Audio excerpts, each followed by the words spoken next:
Hi, how are you? Good, how are you? Are you Stephen? Yes, I am. How do you do? Sheila James. I just want a couple of minutes of your time this morning. Tell me, what is craft beer?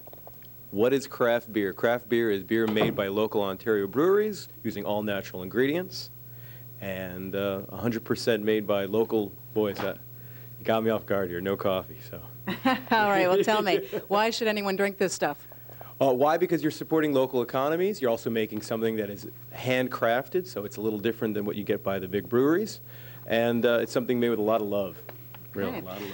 I read somewhere that the government has come up with some funding for you folks. Why do you guys need funding? Why do we need funding? Because on our own, we really just didn't have the marketing dollars. But as a group, if we stand shoulder upon shoulder, we're able to, go against these guys and hopefully make a difference. Our goal is to get about 12% of the Ontario market, and that'll happen by 2010, we're hoping. What do you got now? Less than 2. Okay, thank you very much. Sure. All right. Okay. That was your little throw off the dock. Thank you, thank you. It's better than mutual funds. Oh, yeah. Do you know Millennium Television? They're down on Base Jets. I have to go there a lot. I used to do that. Oh, really? Yeah, it's fun. Pitch and mutual funds. Oh, it's a lot of fun. Yeah. That you had to memorize a lot of facts. That's the one thing I hate. Like, You were with Morningstar? yeah, Yeah. yeah, I trained a bunch of people from Morningstar a Did few you? years ago, yeah. yeah. Okay, anytime. Are we ready? Yep. Okay, Steve Abrams from the Mill Street Brewery. What do you do there, Steve? I'm one of the owner-operators. Yep. One of the owner-operators. And I gather, as a craft beer brewer, you're a member of the Craft Brewers Association. First of all, let's talk about what is craft beer? Craft beer. Well, our slogan is real people, great beer, right here in Ontario. Mm-hmm. It's all about having a passion for beer. It's brewed in small batches. It's full and flavorful. There's no additives. There's no preservatives. And the beauty of it is really it's made by people with a lot of passion for their beer. These are guys Okay. that just love their beer to the point where they decided to make their own small brewery. And that's what happened to you. Yes. All Yeah. right. I gather you've created an association. You've come together. Who are you guys? What's the industry look like in Ontario? Right now there's 25 of us. It's scattered mostly throughout southern Ontario. There's a few up north. For the most part, we're close to the GTA. As far east as Ottawa. And we range in a very small brewery to something larger like a brick, for example. There is a cutoff point. Usually it's 100,000 hectoliters. Hectoliters. To the layman, that 1 hectoliter. How many football stadiums full of beer is that? It's huge. That's a lot of beer. But you know what? For Molson, that's probably a day's work. A day's work. Okay, So that we have puts our it in work cut out perspective. for us. Yeah. All right. How did the association come together? It's been around for quite a while. I wasn't there at the onset of the OSBA. Mill Street, who I represent, is only about 2 years old. Okay. Some have been at the game for over 20 years. So we're relatively new. But as an association, in the last 2 years, we've really come a long way in solidifying the organization and starting our marketing program. Why do you guys need an association? Because the word needs to get out there, who we are. It's really a case of putting ourselves on top of one another's shoulders and getting the message out there, because the competition is stiff and we have a great product. We all have fantastic stories and we want to tell everybody in Ontario. Are you competing with the big guys? Well, what we believe is really we do something different. We offer an alternative to what's out there. And we respect greatly what the other breweries do, but we feel that our passion should put our feet forward. Okay. I've read recently that you've got some government money coming your way from the province. I'm wondering how much and what for? Well, the government money really is trying to help small brewers generate more of a labor force. It's really trying to help us establish ourselves as an industry within Ontario. Some of the other breweries, the larger ones, are starting to shrink, as you've noticed. It's been in the news lately. There's been closings. And right now, the small breweries represent about 600 employees, and that's increased from 100, did the IRA, about 100 a year ago. Wow. So it's pretty rapid growth. So is this employment subsidies? What No, it's really strictly for marketing. for marketing? This is marketing. Okay. But is it for, you just mentioned labor force development. Well, the idea is that the more marketing, the more sales we make, the more people we hire.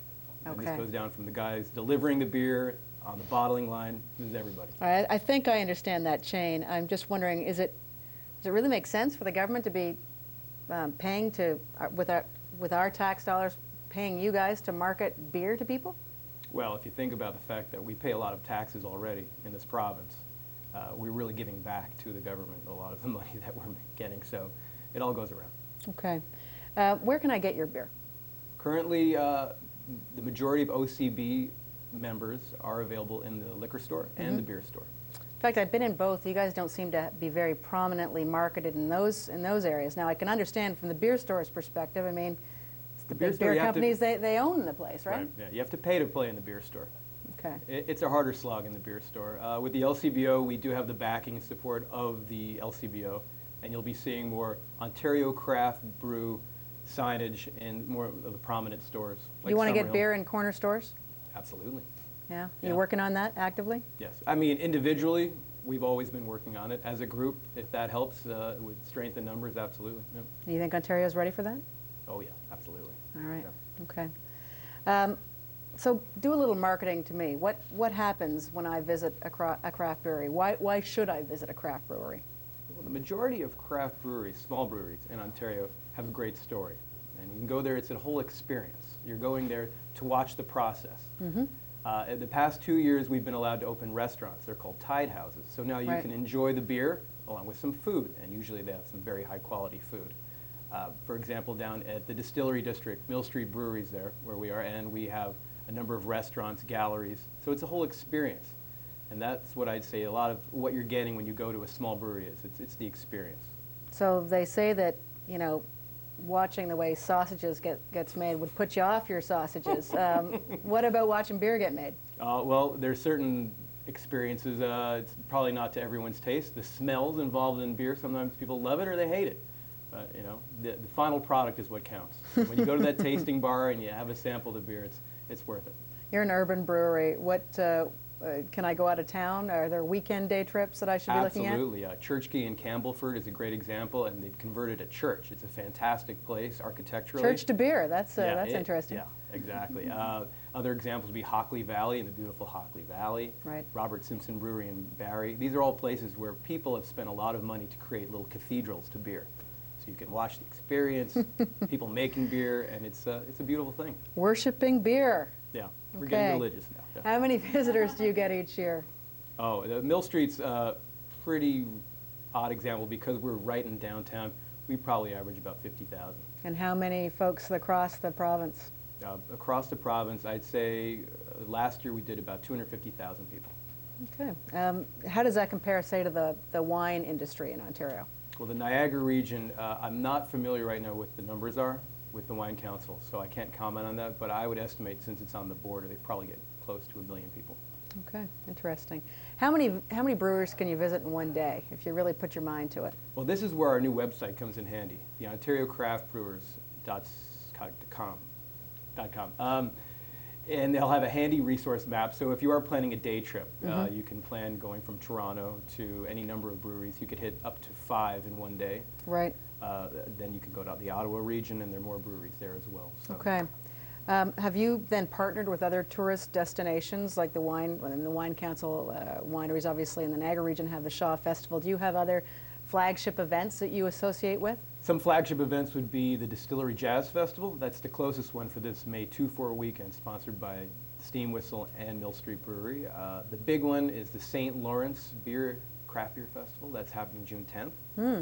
And of course, there's the annual Fort York Festival, August 6th through 8th. That's later in the summer, and that's a big one. That's represented by the OCB as well as many other breweries from all over the world. Okay.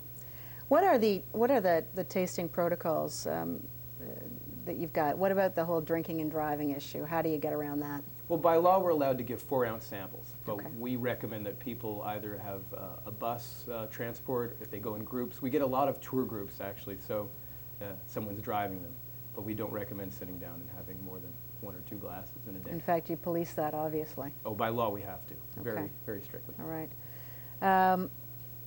How long is it going to take you to become a more established player like the Wine Council, which has been around, admittedly, quite a lot longer? Right. What are your goals as an industry? As an industry, right now, our representation in the whole Ontario market is around 2% of the market.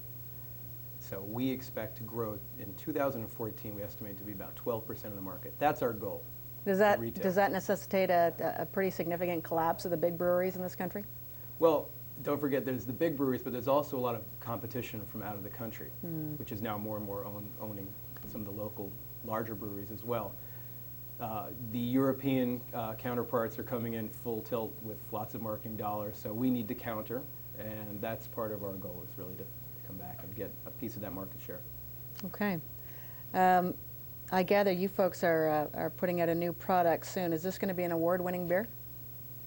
Yes, it already is an award-winning beer. Yes. It is. We represent all different breweries with golds, silvers, bronze medals from the Canadian Brewing Awards.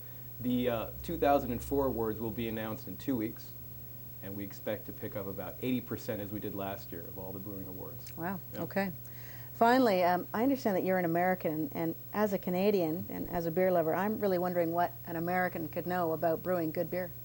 Well, don't forget there are breweries like Sam Adams, who started back in the early 80s. That was the shot heard around the world for North American craft brewers. Well, you had Brick up here.